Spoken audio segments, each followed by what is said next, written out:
कशाला उगाच माझं नाव घेतो?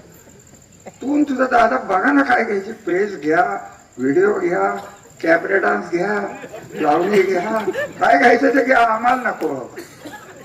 आम्हाला तुमचं नाव आणि तुमचं आमचं नाव एक आहे, हेच पाप भरपूर झालेलं आहे.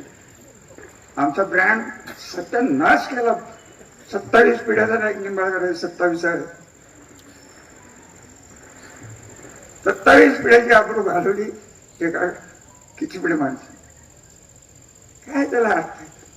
घराण्याची आबरूच नाही, अमुक नाही. दुसऱ्याच्या आई वडिलांच्या विषयी काय बोलायचं? माझ्या तोंडावर आलंय की हिंदूराव परवडला, कल्याणराव बरंच परवडला तो. हे तरी अजून एक तुम्हाला माहित नाही, त्या स्टेजवर मुख्यमंत्री अजून एक बसला होता, काय बोलला का? त्याला बरं वाटत होत.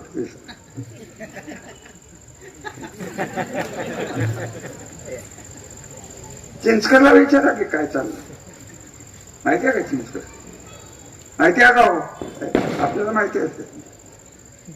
त्याला सांगा मी नाव घेतलं, त्याला म्हणावं 500 कोटीची नोटीस पाठव मला.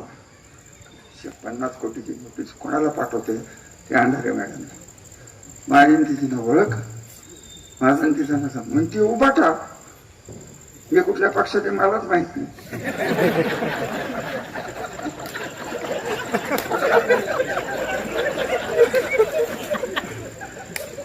काय करायचं सांगा?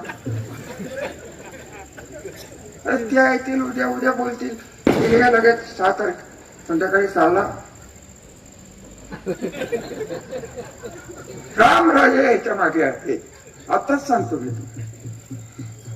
काय बोलणार हे तुम्हाला आता सांगून जातो. मला त्यांना एकच प्रश्न विचारायचा आहे की आई वडिलांचा आणि 96 गोळी मराठा असल्याचा तुला जो अभिमान आहे, कुठले जे देव तुझे आहेत त्यांची शपथ घेऊन सांग.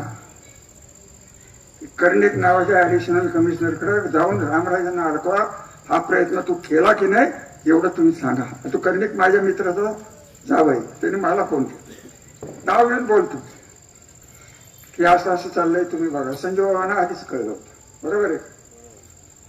अरे इतकी नालायक माणसं, काय माझा संबंध? आम्हाला ओळखणारी माणसं होती. काय आता तुम्हाला जर पटत असेल आणि तुम्हाला जर पाहिजे असेल की या लढाईत रामराजांनी तुरुंगात जावं, ही जर तुमची इच्छा असली तर तुमच्यासाठी तोही त्याग करायला मिळत आहे. पण